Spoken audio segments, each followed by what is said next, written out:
Hidey Ho, my peeps. It is Thursday, the...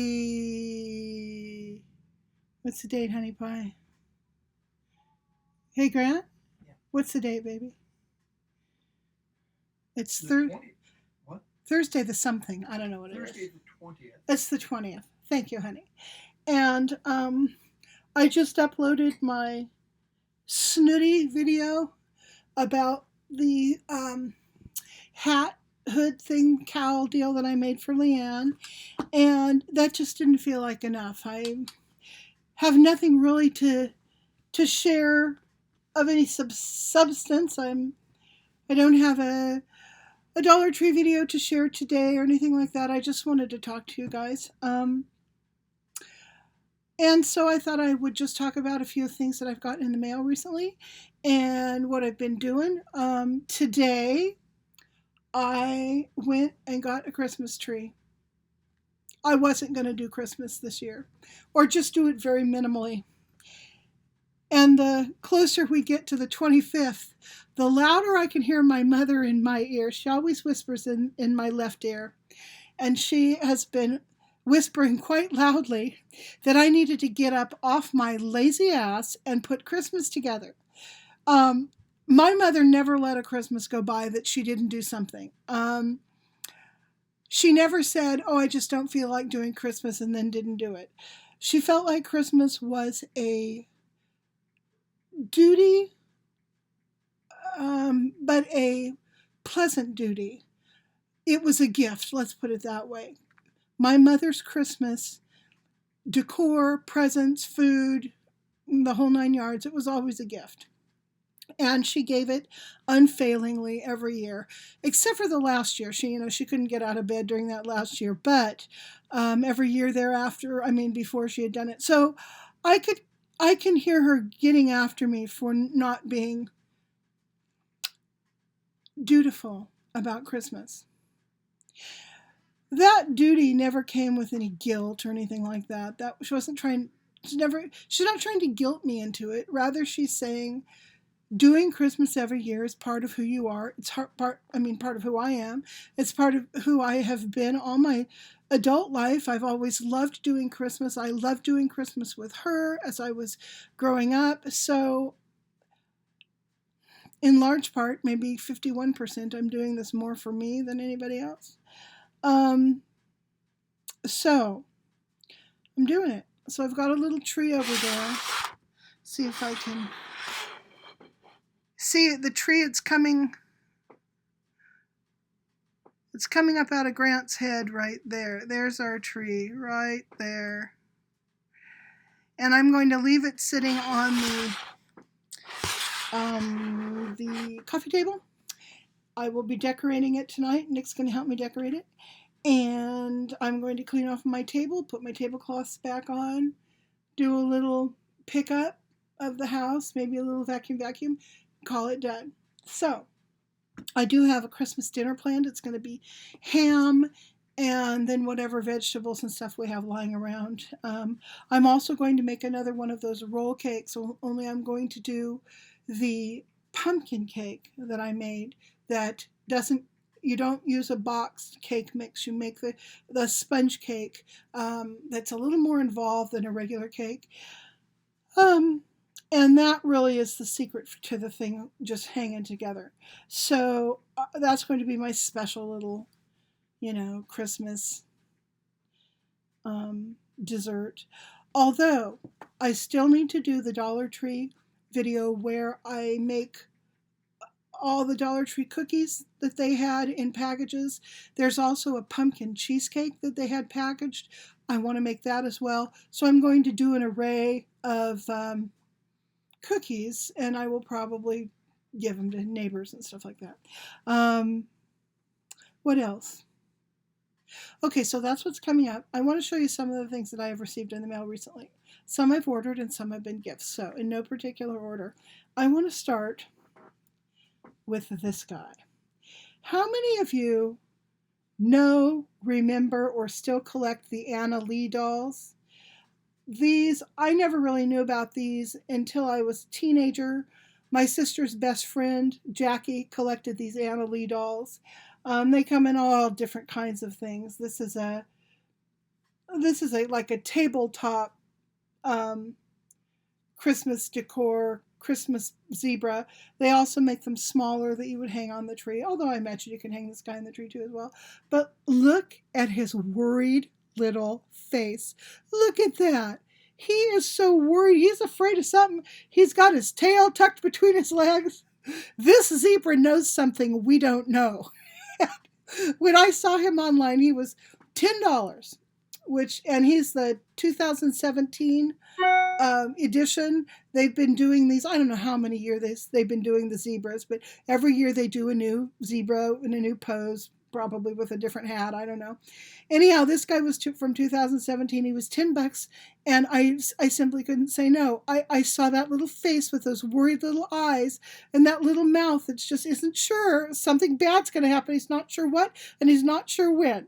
But he's prepared. He's got his Santa hat on, and he's got his little scarf if he has to turn tail and run. So I just loved him. And this is the first Anna Lee doll I've ever had. I'm not going to collect them. I just fell in love with this guy and his look. So that's that. A few weeks ago, I was at the 99-cent store or Dollar Tree. I was at the Dollar Tree, and I found this thing. I thought this was absolutely beautiful. It's just this little urn, little ceramic urn with a iridescent finish on it. And every once in a while, especially in the spring, Grant will bring in more than one rose. He'll bring me a virtual bouquet if we've got a lot out there. And so I thought this would be lovely for when he brings me a bigger selection of roses. So I thought that was real pretty for $1. And I wanted to show you something else that Grant and this is something I've wanted to do for a long time. Grant cut up a few samples for me, and I'm going to have him cut up a production of other ones. But what these are, this is Manzanita wood that grows up in the Sierra Nevada mountains. I don't know if Manzanita grows in any other place in the United States. I'm assuming it does. But it's got a very red quality to the bark, and the inside of the wood has a real red color as well. These are quite large slabs of the wood, and it's real hard. But what I want him to, here's another little slab that he cut. This was a full round, but sometimes they will break. So this had gotten real skinny at this point. It was easy to break. They need to be at least that thick in order to hang together.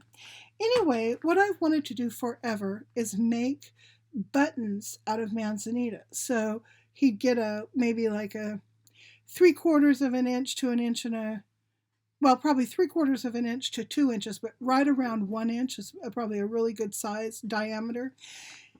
And I want to have him slice those up. Looks like that's about maybe 1/3 of an inch in thickness. I've got some weird thing here in my hair. What is that? Oh, it's bugging me. Okay, it's gone. Anyway, that will be a nice thickness. Then all I want to do is just sand them just a little bit, hit them with some polyurethane or some tung oil or something like that, drill a couple of holes, and put together sets of buttons to sell on Etsy. I thought that would be really cool, especially for people who do like bulky knit sweaters and stuff. These would make lovely or this wood would make a lovely button for something like that. Something I've wanted to do forever. I've never done it, so I think it's time. So that's my Manzanita. I have received a lot of holiday cards from you guys. I received a lovely card and some information on the tops that take off pounds sensibly people, who I've been aware of for years and years, but I hadn't really checked out their thing in a long time. I received that from my friend Tamsin, bless her heart. I received a lovely card and some ornaments from my friend Steffi. She's over there at Steffi's Beats and Baubles. She's the one who does the incredibly gorgeous, let me see if I can find it for you, beaded ornaments. And She made several for me. Shoot. Oh, here. I'll show you this one. She made several, but I'm going to show you this. Very, very old-fashioned. Lots and lots. Just look at all of those sequins. Each and every one is hand placed. There's quite a lot of beading. Look at the beaded detail on the sides. Steffi does beautiful work. It's just beautiful. And it's extremely nostalgic. It so reminds me of when I was a kid. I'm going to show you a few others that she made as well. This is her mermaid ornament. And it has in purple, all my colors, purple and teal, and it's got little ocean charms on it, and it's in the wonderful mermaidy colors. I love that. Another one she sent is this very Victorian lace and pearl ornament. So all of this will just look beautiful on my little tree over there. Thank you, Steffi. You do great work. And then I sent her some as well. Let's see. I know I've got other. There's some more of you guys who sent me stuff, and I'm not mentioning you at this instant because I don't see your cards out handy. But when I find them, I will mention you probably in the next video. Today I picked up some cards and gifts from friends as well. First of all, I want to thank Angel Sharon. I've known Angel for a long time. I met her when I went to on my road trip in 2014 when I drove around the country meeting as many of my YouTube friends as I had at the time. I have a lot more of you now. But I did get to spend a lovely afternoon with Angel and her husband and our friends Sharon and Randy. We were in Huntsville, near Huntsville, Alabama, and it was a very memorable day. Well, Sharon remembers me every Christmas, and this year she sent me several absolutely lovely things. She's an amazing photographer.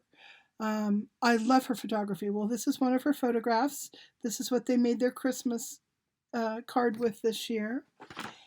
And she sent me a darling little book, Always Be a Mermaid. So cute. But she sent me something that even she didn't know was as valuable as it is. And it is this particular coloring book, Mythical Mermaids Coloring Book. Now, let me tell you why this was such a perfect gift for me.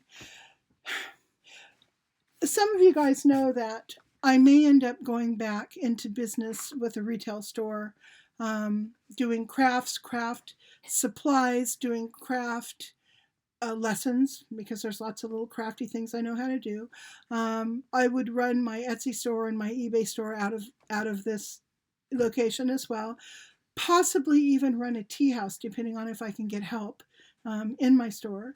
All of this is, if this happens, it will happen next year. And it's all predicated on whether or not I can sell my commercial building. If I can't, then I'm going to go and have some fun in that building for a few years, as long as I can, get up in the morning and go and work. Just because, in part because when my parents bought that building and then they gave it to me, part of what my mom envisioned was a sort of a crafts, collectibles, antique tea house Mod Podge of Cheryl stuff. And she always wanted me to use the building in that way. But we had existing tenants. They were paying enough rent to eke out a living for me, so I just never went there. Also, it was about that time that both my parents got sick, my dad, and then right after him, my mother. So my whole life was about going down into town, hanging out with my parents, doing their business, paying their bills, supporting my mom through my dad's illness and supporting my mom through her illness, all of that. And then, as a lot of you guys know, for almost a year, well, for well over a year. I got sick a year ago, October, and I haven't really recovered. So I just didn't have it in me to do anything else other than what I'd been doing. So I can see some light at the end of this tunnel, and I feel like I'm ready to do another project like that if the opportunity arises. Now, if somebody wants to come and buy my building, coolio, I'll sell it. That'll give me enough money to finish putting my kid through college, and I will be able to, die happy knowing I did that. But the prospects for selling foothill property in California are getting worse and worse. It's hard for people to get fire insurance now in a lot of parts of California, and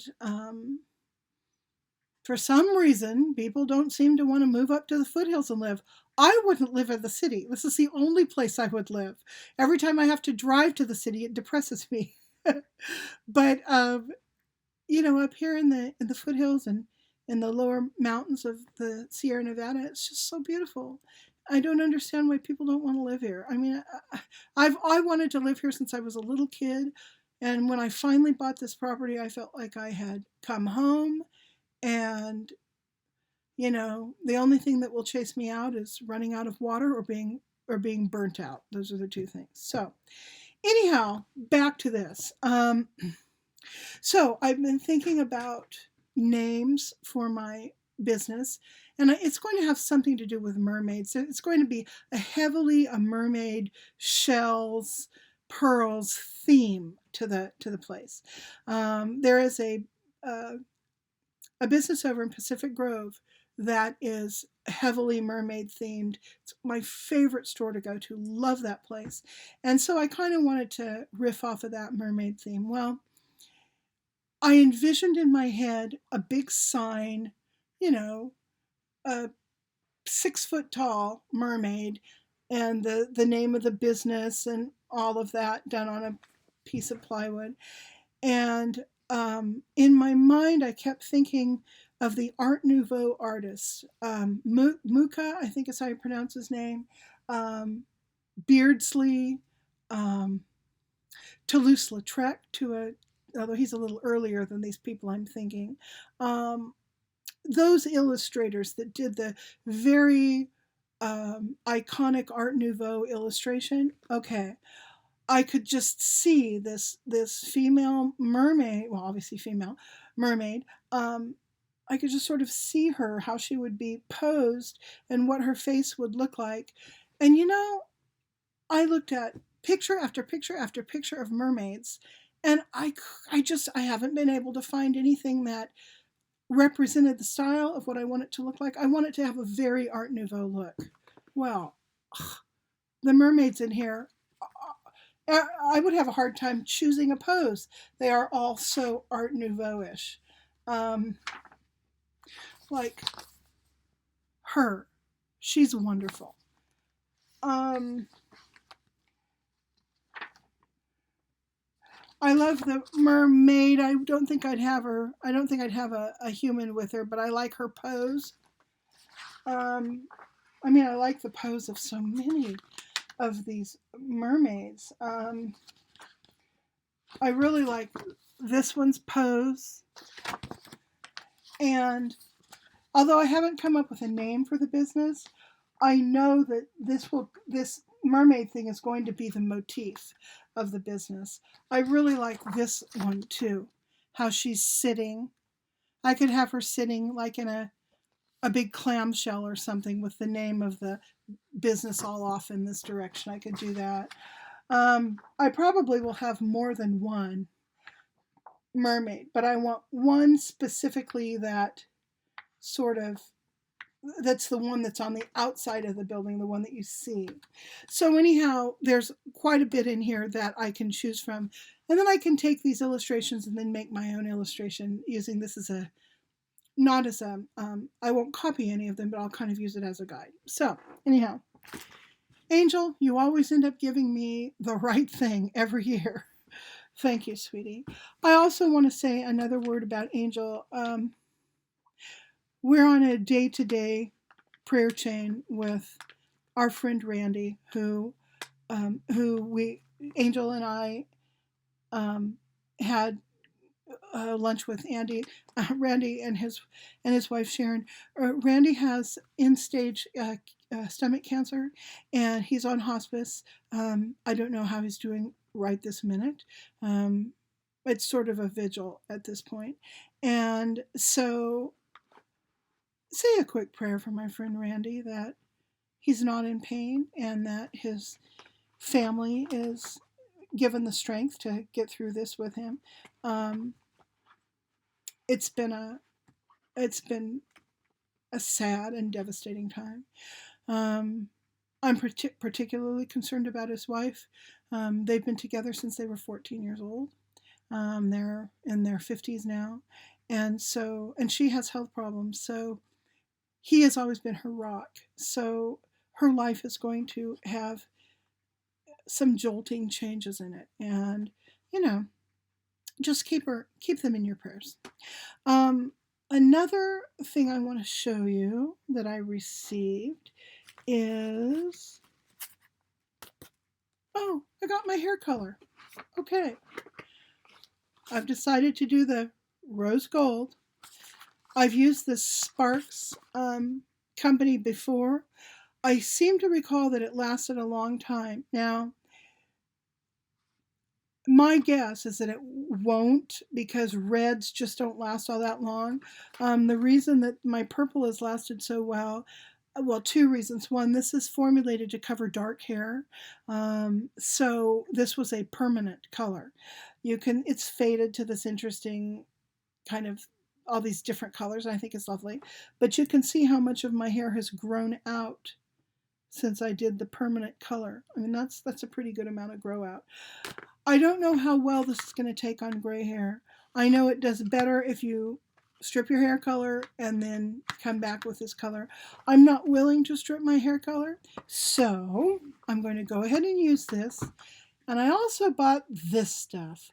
This it's by Celeb Luxury Viral Color Ditioner with Bond Fix. Bond Fix is like that Olaplex. I'm assuming it's similar to, or perhaps the same formula as Olaplex, and it's supposed to help keep your hair in good condition while it's taking, color. It's especially helpful if you're stripping your hair.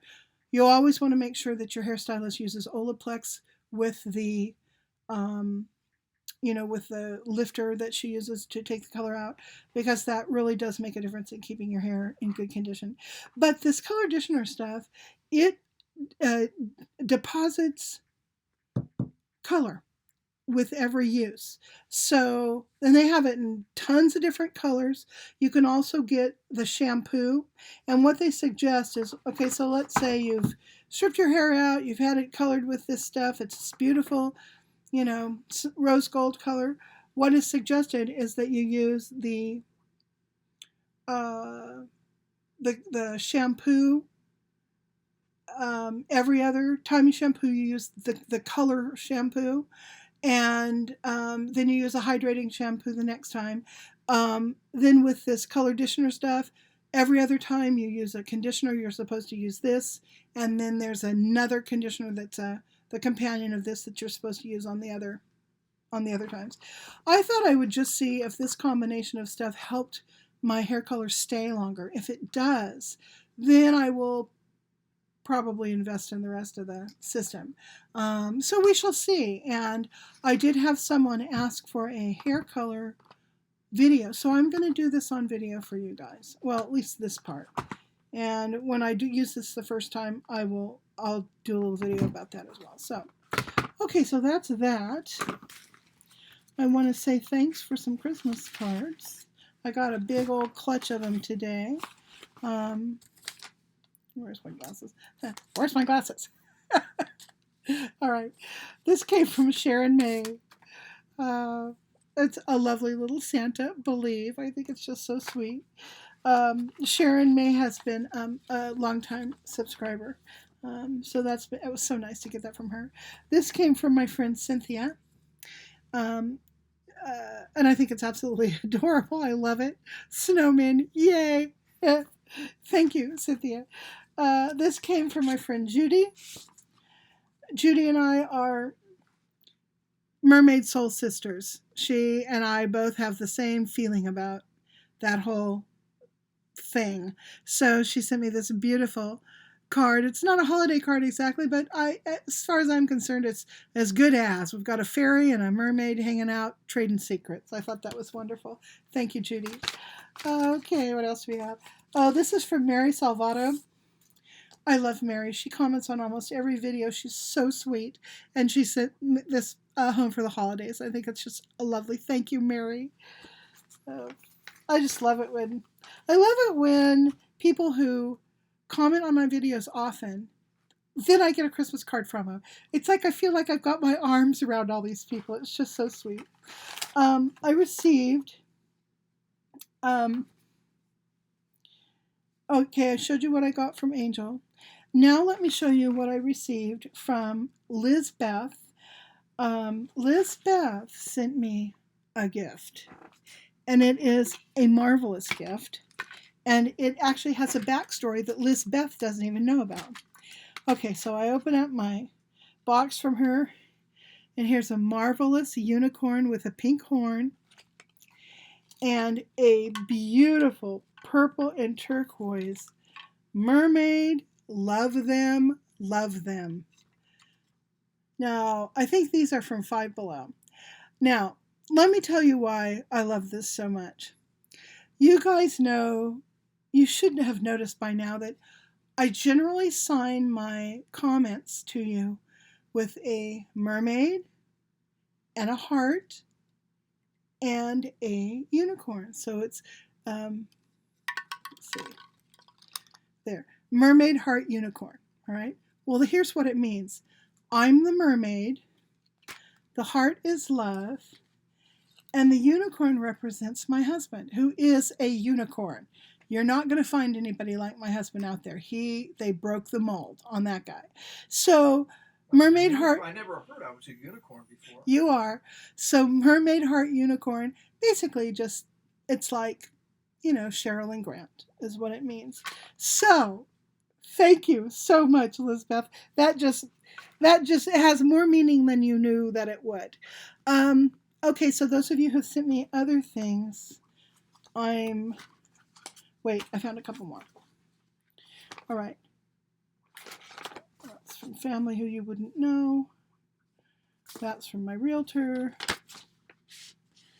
And this, I think, is from Lizbeth. It is. This was Lizbeth's card that was in there. So, there you go. That's all I have to share now.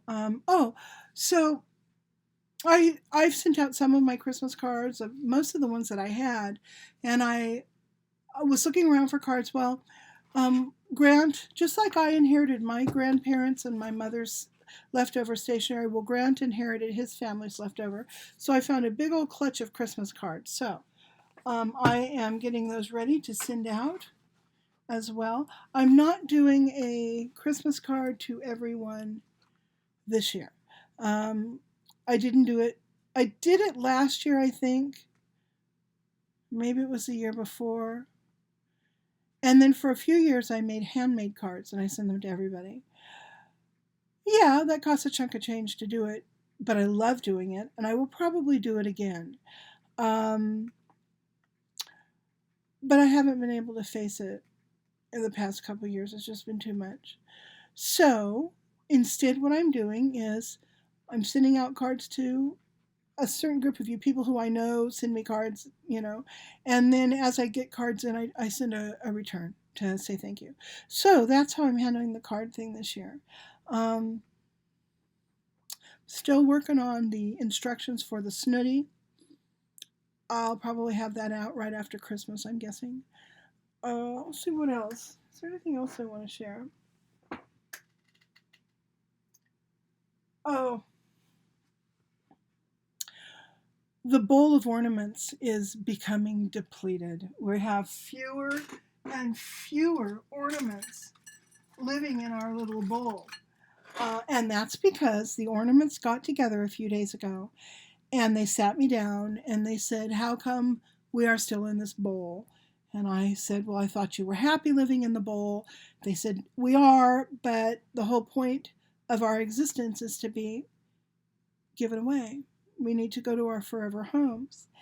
And so I listened to what they had to say, and each one of them had a suggestion about where they wanted to go. Well, actually, it wasn't a suggestion, it was a directive. So I've started to pack them up and send them or give them to the people that they wanted to go live with. So I have fewer and fewer ornaments in my bowl, and I was very retentive at first. I did not want to let any of them go.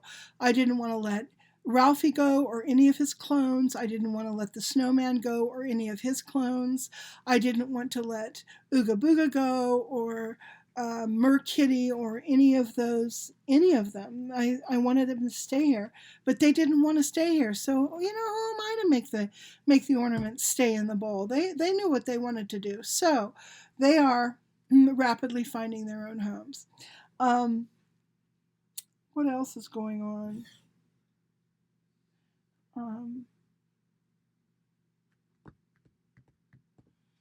I'm looking to see. Is there anything else to show you? No, that's about it. So tonight I'm going to neaten up and I'm going to decorate my Christmas tree and clean off my table and write out some cards and just have the other thing I've got to do, I've got to print a bunch of stuff for my accountant. I'm going in to see him tomorrow to kind of get a bead on what the tax situation is going to be this upcoming year. So I've got that going on. Also, another thing that I'm sure you guys will be happy to know, I've got my insurance stuff pretty well ironed out. I'm going to need to report a little bit more income than I thought I was going to be reporting, which will cause my insurance premiums to bump up a little bit, not too bad.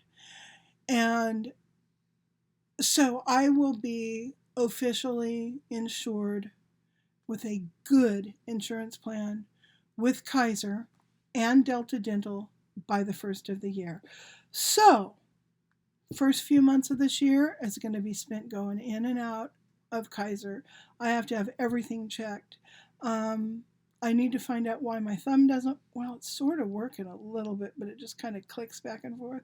I have to find out what's up with this huge bump on my wrist. I need to find out about my chest. Why am I still coughing? Why am I still wheezing? Why am I so incredibly tired? And all of that.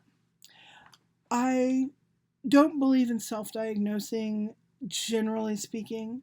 I believe in doing your research, figuring out what you might have, then going to a doctor and letting them figure it out using tests. So, in my research, I've come across this thing called something like non-tubercular lung disease, something like that. And what it is a fungal infection that you can get when your immune system is down. It's not particularly easy to diagnose, according to what I've read, but it has a series of symptoms, which include kind of a light, non-productive cough, which is what I have, but it's pretty well constant. The wheezing, occasional shortness of breath, especially when you move quickly. It's not so much associated with constant movement as it is quick movement, and then you'll get this shortness of breath.